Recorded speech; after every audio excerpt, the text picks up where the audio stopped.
Hey everyone, welcome to another episode of Marketing 101. Fun and special guest this week. We got Linda Malone from the Copyworks, and we're going to get into some great marketing tips. She knows her stuff. I won't tell you how old she is, but she's 31, and she's going to tell you some great stuff over her career. Thanks for joining us. Thank you so much for having me on. This is going to be fun. Yeah, I love your story. Tell us a little bit about how you got into this and how you do what you do today. Well, I'm one of those serial entrepreneurs. I've kind of done everything in my life, but the two constants have been fitness and writing.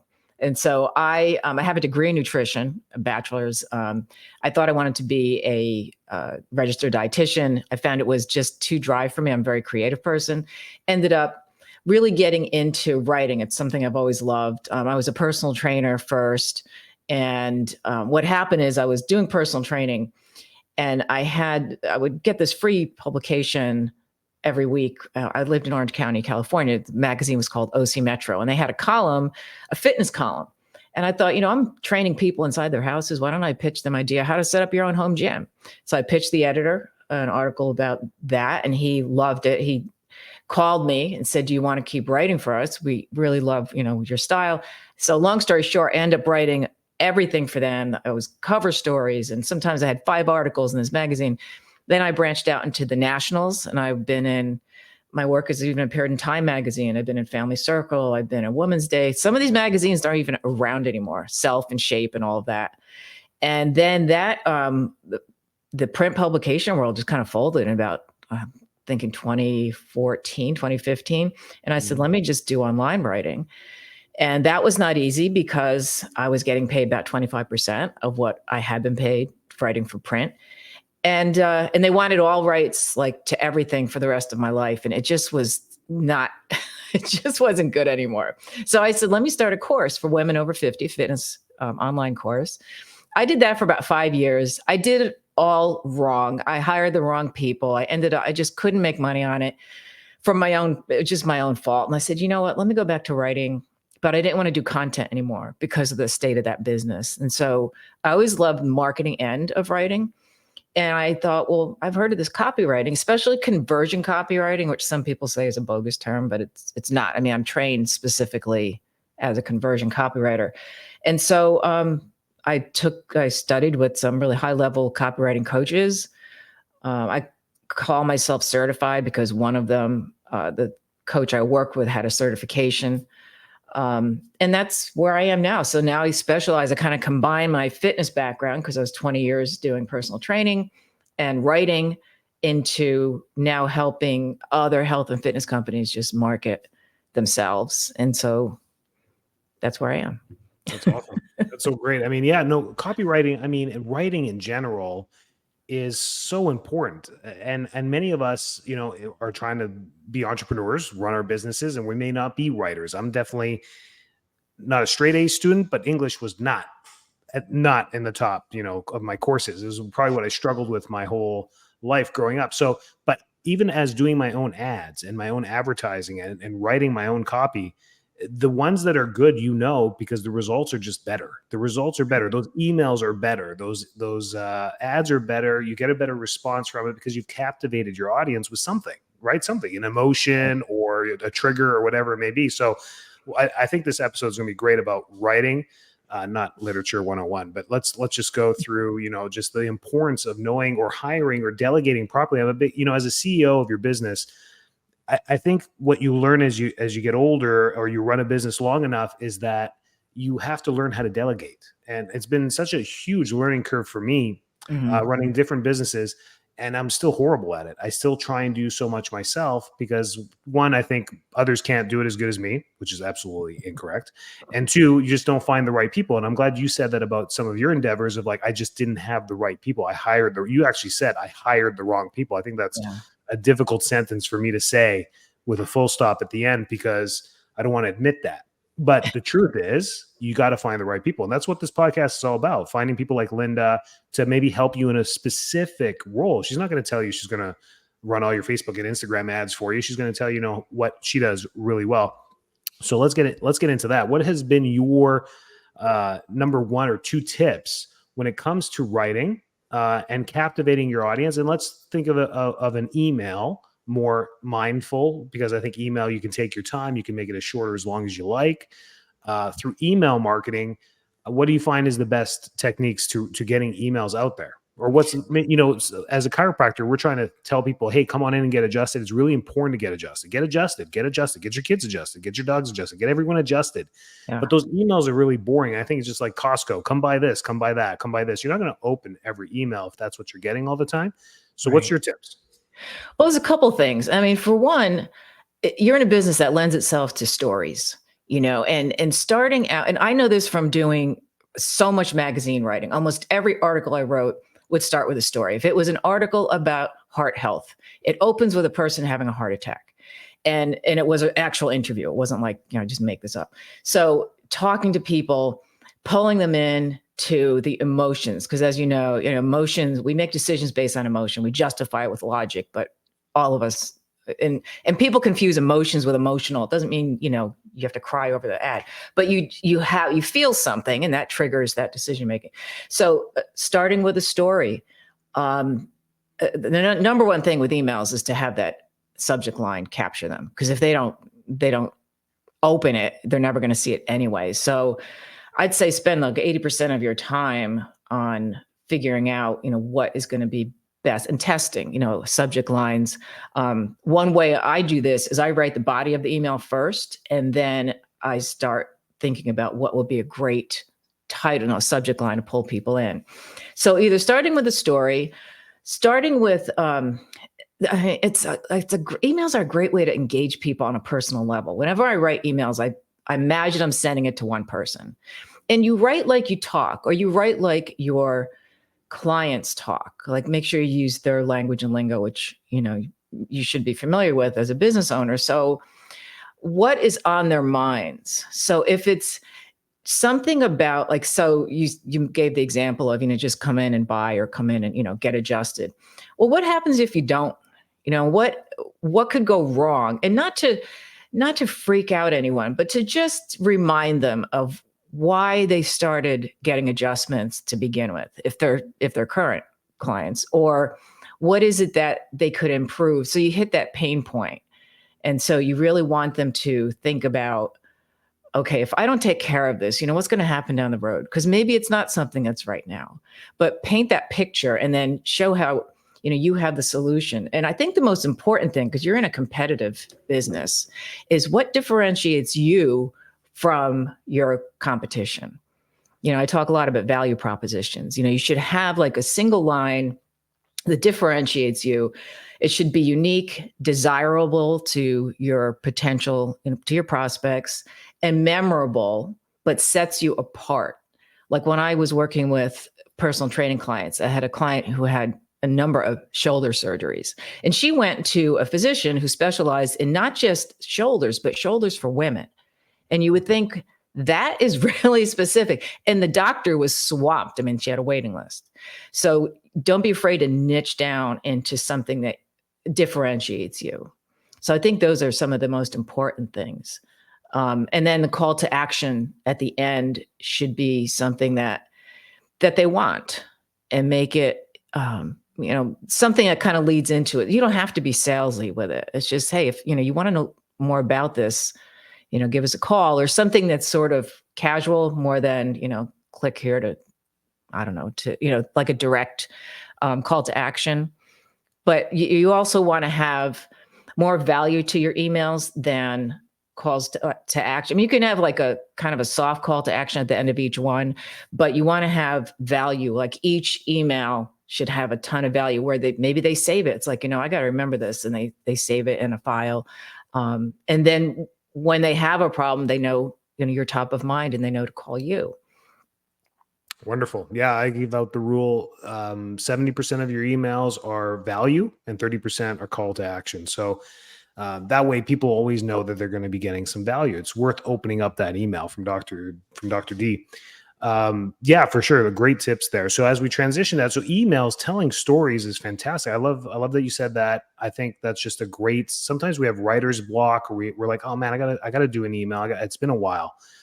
This should be consistent. Email should be consistent. I've been telling people you pretty much have to email people daily just to stay relevant in their inbox, because they get so much stuff. Right. Good luck with that. What's your feeling on AI? Because you said, emotion, and it's got to be in your voice, and it's got to be. I'm not anti AI. I love it. It's got great tools to it. But how do you feel about AI? Can AI write all your emails for you? I wouldn't say to let it write for you, but I use it for brainstorming. Just this morning, I'm very active on LinkedIn. And so I did a post and I wanted to repurpose a post from years ago. So I took it and I ran it by, there's an AI I use called redact.ai.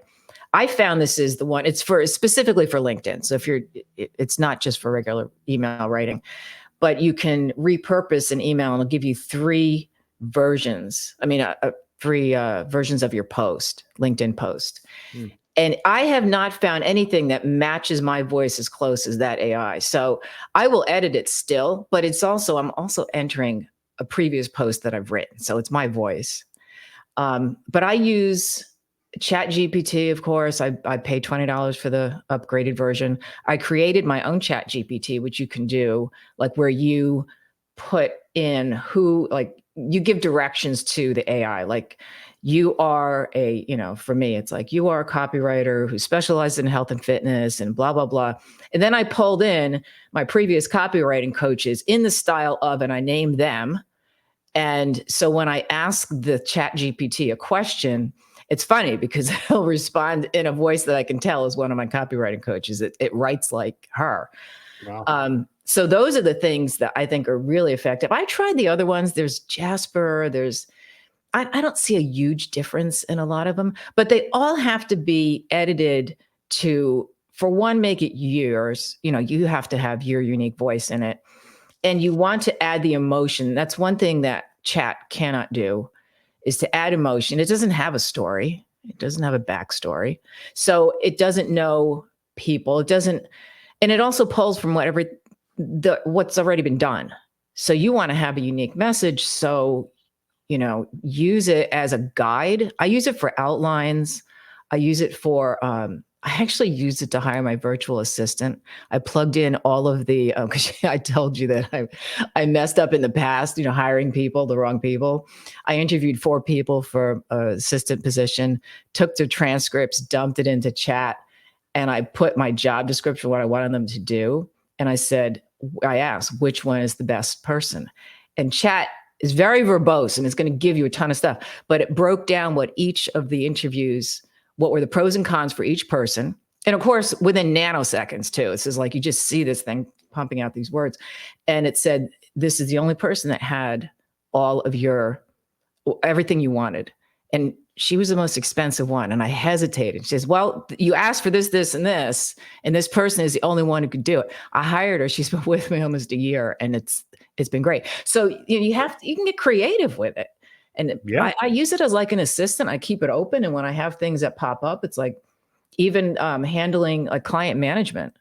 If somebody, I have contracts with people, and if there's a problem with the contract or they overstep like what I see is outside of the scope. And if I get too emotional about what I'm afraid my response is going to be, I'll ask chat, can you word this in a professional way that gets across what I want without, but still being firm? And it's helped me. And I don't cut and paste that either. I mean, I'll look at it and say, okay, this is where, I need that kind of tone. So, I mean, there's a variety of things, but writing is the least of it, I think. Yeah. And I mean, for those of you that are not into AI or ChatGPT, use the free version, get into it. And like Linda said, they can't be one sentence prompts. Like all the prompts that I get that are paragraphs. I have to tell ChatGPT a story of what I need. It can't just be like, write me a blog about sciatica. You're not going to get a very good blog out of that. So if you want a blog post, you're going to write, I'm a chiropractor wanting my audience to learn more about the effects of sciatica and the benefits of chiropractic care. If they do choose to use chiropractic care for sciatica, please list some peer-reviewed studies from the internet post 2005 and cite, chiropractic care as being beneficial in this blog post. Boom. Then you got to edit it a little bit by putting in your name and your location and your office name redundantly through that blog post, because that's what blogs are for, and put it in there. But you can do that for an email. You can do that for everything else. So that's great tips too. I don't know if you noticed on Meta and I think LinkedIn, they have AI built in already on your posting. You can post and then use AI to make the post funny, professional, emotional, so it's everywhere. If you hate AI, you're going to hate the future. So embrace it. But Exactly. it can't do everything. It just can't. You got to be you. So as we transition from email to ad copy, which I think now you're going to get a lot of the audience's attention, is how to make ad copy more engaging and more useful and more conversionable. It's not a word. Told you, literature is horrible. What are your tips for that? Well, the most popular copywriting formula is PAS, pain agitation solution, and it's pretty popular in marketing. So it's the easiest one to use, and it's the easiest one to remember as well. So there's something like 30 different formulas, but I would keep that in mind for any ad, especially as a chiropractor. I mean, there's literal pain, and then you also have emotional pain. So what is going to capture their attention? Like when I was doing an ad when I had my online business, and I was writing for Facebook ads. Facebook, well, I guess now it's called Meta. I don't know what these are called anymore. Twitter X. I would open with something. You have to be really careful though, because on Facebook, there's a lot they don't allow. And so it would take sometimes 3 tries. And I was working with a Facebook ads person at the time to help me. Like, for example, putting an image of a tape measure. They said, this is going to make people feel bad. It wasn't around a person. It was just a tape measure. For weight loss, yeah. I ended up I remember the image I used was some of the more popular ones was a person with her elbow up on a fitness ball. Another was it was a pair of jeans with an apple on top. So you kind of get the point across, but not in a way that's insulting or upsetting to people. But you have to grab them with the image, if it's an image-based ad, and also the headline. I mean, the biggest, most important thing to remember is to just test everything. And you really need to do A/B testing, because sometimes the things that you think aren't going to work are the ones people like. When I used to pitch editors for magazine articles, I would send out stuff and say, I shouldn't send this. And it ends up being accepted for a huge piece. And it's like, I didn't think that was going to work. So don't second guess yourself, just test different things. And there's different ways to do it. But A/B testing, you can do through email very easily. Most of them have that option. But the image is super important, the headline, the subheading, but the PAS would be the pain. So that would be what is going to bring them to your ad. And then the agitation would be kind of rubbing salt in the wound a little bit. Like, okay, so for example, I would say if a woman was trying to fit into her jeans, your favorite pair of pants suddenly shrunk, you don't know what happened. And then the next line might be, that if you can ignore it, and then what happens, when it gets to be January 2nd and you're buying a bigger pair of pants, really tell them what could be the problem down the road. And then, but you don't have to go through this anymore. And here's a solution.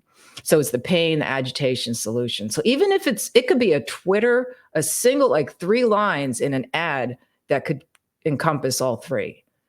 So it's going to pull them. Or another one that's popular, it's called AIDA, AIDA, which is attention, interest, desire, and action. That's more for bigger ads, and it's probably better for like a website copy. So you get their attention. A company like Apple uses that a lot. They're kind of known for that. So they grab your attention, they get your interest, and then they wave something in front of you desire to have, and then the action. They ask for a call to action. Nice. Great tips. These are, fascinating. I'm listening. I'm now one of your audience instead of the host. That's fantastic. That's great stuff.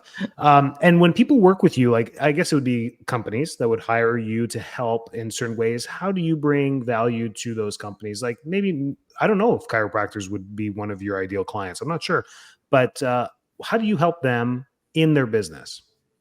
The first thing I do is to really go through what is their value proposition, because I am always amazed at how people don't have one.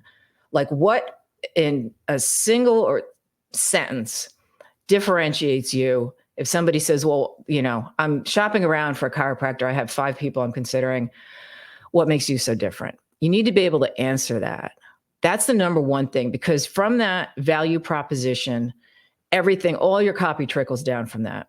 Like when I work with a client, I have this whole procedure. I have a 50-point checklist. I go through social media. I go through a competitor analysis. What are your competitors saying? What are people complaining about on Reddit about chiropractors? Like, I really go deep into it, and I start creating these charts. And it helps me. And then I interview people, either maybe your current clients, past ones. Ask them what made you different from everyone else. Why did you choose this chiropractor versus everyone else? And so that's when you start pulling out, when you hear the same thing being said about the person. Like, for example, what I'm hearing a lot lately is anyone who doesn't have an automated phone system is winning. Because I had one company, it was not a health company, it was a SaaS, software as a service. And everyone said to me, they're family focused, they're a family-based business. And when I call that company, I know I'm going to get somebody, and they're going to get back to me. And it's so important to me. I don't get caught in this phone loop. And I kept hearing that over and over. And that ended up being one of their big headlines. Somebody will answer the phone. We're here. We're real people, especially in the time of AI. So that's the number one thing. And you have to really, before you do anything else, you need to find that. And a lot of people don't. They'll just start, writing. Just start writing. It's like, well, how are you going to work this into what you do? So, for example, my value prop is I create conversion-focused copy for B2B health and fitness brands, leveraging insider experience from both sides of the industry, because I've been on, a trainer, and that's what separates me from other copywriters. That's the most important thing. And then from that, it's, what are your goals? What are you trying to do? Is it emails? Is it website copy? I like emails to start with people because you can see immediate results. Is it working or not? If you do a website, web pages, it could take you 6 months before you see if the copy's working. Sometimes up to a year. Emails, though, you can see, are the open rates going up? Are the click rates going up? Mm-hmm. And you can see it instantly. Yeah. Great tips. Yeah, we tell them, I'm a big fan of MailChimp, just for anybody, really. They just cover all bases, and they make sure everything's delivered and you don't end up in spam. And their metrics are really, really good. Even for a beginner, they're more than enough for an entrepreneur to look at and see if their emails are getting better or worse. So definitely look into it. Worth it. It's worth to have that, because it also stores as a CRM and gives you everything that you need all the time. Keep this information. Emails, phone numbers, names are valuable to any business. So those are great tips too. So I'm already thinking on different ways how you could help my business. So I'm sure a lot of chiropractors out there are like, oh, maybe there is something to the back end to this to kind of level up, because we want to work smarter, not harder going forward. I think we're just tired. There's just too much. I had this whole rant probably about 6 months ago about how many apps and subscriptions we pay for every day. I'm like, it's almost more expensive to run a business now than ever before. I've got so many automatic payments coming out of my business for everything, all the apps that we have: QuickBooks, ChatGPT, my software, my EHR, my telephone, my 3 telephone apps, and then you got 6 editing software apps and CapCut, and I'll go on and on. But the utilization of all that can't be that good, because you only use 1 or 2 apps most of the time. The rest you have there are extra and not being utilized properly. So, but your voice and your copy is who you are and how you're going to sell yourself. So I like what you said there. I always unique selling proposition is what I teach. What did you say that was that everyone needs to know? Value proposition. So it's the same thing, right? Unique value proposition. What makes you unique? Yeah. It's great. You're repeating the stuff that we've been saying for a long time, which is great, because you're outside of the industry and it makes it relevant, and it makes me look a little smarter, which is good too. That's awesome. Thank you so much for what else do you recommend? Here's your chance. What is now that you know a little bit about chiropractic, what do you think we should moving into 2025? Where should we spend more of our energy if we're going to write and we're going to spend some time and captivate our audiences? Where should we be focusing most of our energy moving forward? I would say email marketing. is huge. It will never not be huge. Email marketing, it's like always a combination, right? I mean, you have social media. I don't know how effective it is for your industry in particular. Do people? Social media is how I built my practice here in Florida. Okay. Well, so it works. So wherever, I think that's the key though, is to find what is it that's working for you and double down on it. You know, like I use LinkedIn. I have a Instagram account and Facebook account, and I get on TikTok just to look at cute animals, but I really I don't post there. I only post on LinkedIn, and like all my energy is in LinkedIn because that's where I find potential clients. It's business oriented. I get more support there than it. So if it's other social medias that's working for you, then find ways to double down on it. But your email list, I mean, I'm sure you've heard this. I mean, you own that. But when you don't have an email list or it's dependent on a social media platform, if anything happens, like remember Vine and all these other ones that people had, they just went away. There goes your audience. Right. So the emails I like because they're personal. You can make them personal, making them people relate to you. I think people are just hungry for actual human interaction. Yes. Exactly. They're just tired of everything is social media, and it's great up to a point, but then they want to know that you really care. I gave an example I talked about on LinkedIn. I have my own podcast, B2B marketing and copywriting. And I get into that mode of interviewing people so much. And I went into my dentist and the hygienist. I was like in this interview mode. So I said, so what motivated you to become a dental hygienist? And he actually started talking to me. My father was a dentist. It was too stressful. I didn't want to do that. I was in chemistry. And at the end of the appointment, I actually asked him because I wanted to be distracted from the dental work because I just didn't really want to be there. And at the end, he says, thank you so much for asking me, because he says, it's really nice to have somebody show an interest. And that's, I think, what people want. So you can do that through email more easier than anything. Email and social media. You absolutely can. Great. I'll have all your links in there, especially LinkedIn, so people can find you and chat. I'm sure Linda's open to any questions you have. Reach out to her. She definitely knows her stuff. Been in the business a long time. Thank you for being on the show. We really appreciate it. I appreciate you asking me. Yeah. Take care. Bye.